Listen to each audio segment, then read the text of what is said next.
Hi అండి. ఒక చిన్న మినీ వ్లాగ్‌తో మీ ముందుకైతే వచ్చాననమాట. ఇది 4 డేస్ బ్యాక్ వీడియో అనమాట.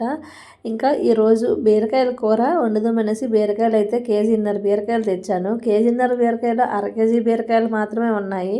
పైన చూడడానికి మాత్రంగా నిగనిగ మెరిసాయనమాట. లోపల కోసి చూసేసరికల్లా పాడైపోయాయి, ముదిరిపోయాయి. అందుకని ఇంకా దాన్ని ఏం చేయాలి అని చూస్తే పెసరపప్పు వేసి ఇక్కడ బీరకాయ పెసరపప్పు కర్రీ చేసేసాను. ఇంకా ఈ కర్రీ అందరికీ సరిపోదు. దాంతోపాటు ఇంట్లో తినని వాళ్ళు కూడా ఉన్నారు. అందుకనేసి ఆలు ఫ్రై కూడా పెట్టేశానమాట. వంట చేస్తుండగానే ట్యాప్ అయితే ఆగిపోయింది. వాటర్ అయితే ఈరోజు ఎందుకో తెలిసి సడన్గా కట్ చేసేసారు. ఇంకా గిన్నెలు అయితే అలాగే ఉండిపోయేవి. ఇన్ని రోజులు వర్షమని బాధపడ్డాము, ఈరోజు ఎండ అని బాధపడుతున్నాము. ఎందుకంటే అంత ఒక్కబడుతుందనమాట. ఎండకి తట్టుకోలేము, వానకి తట్టుకోలేము. ఏంటో ఈ జీవితాలు అనుకుంటున్నాను. ఇంకా ఇక్కడైతే వంట అయితే మాత్రంగా మెల్లిగా కంప్లీట్ చేసేసి ఇంకా హాల్లోకి అయితే వెళ్ళిపోయాను. ఈ చిన్న షార్ట్ నచ్చితే మాత్రంగా లైక్ చేసి, షేర్ చేసి, సబ్స్క్రైబ్